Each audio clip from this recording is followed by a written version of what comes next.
Good day and thanks for joining us. I'm Antika Rasava reporting from the Greek capital, and here's what's happening.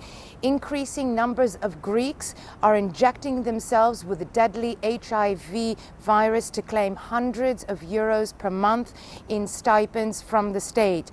That's what the World Health Organization is saying in a report about the impact of the recession here.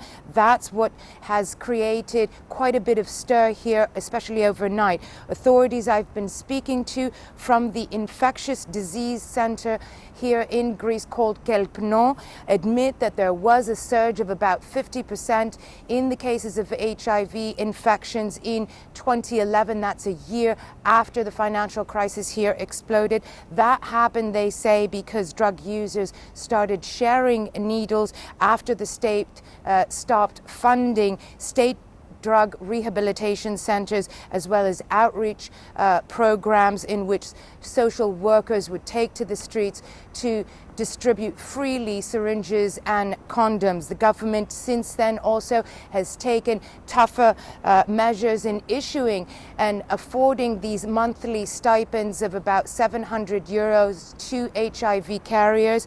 And as a response, many of these cases, many of these people who had treatable or borderline cases, what happened was that they stopped taking their medication, exacerbating their health situation for the sake of retaining this monthly stipend.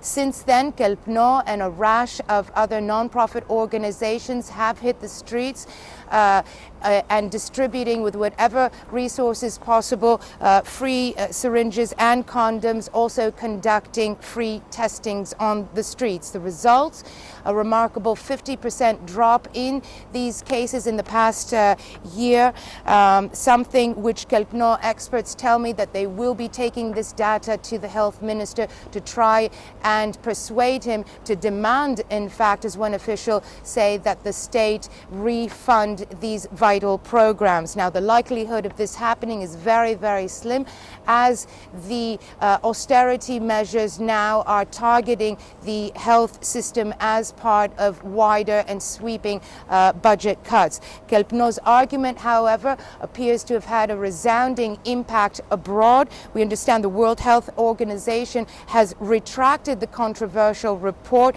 apologizing for what it called an editing error that effectively portrayed many Greeks here as self-injecting themselves with the deadly virus for the sake of collecting benefits because of their financial distress. It revised the report, saying that just a few of these drug users were deliberately infecting themselves with the HIV virus. That's it from us here today. Join us here again tomorrow.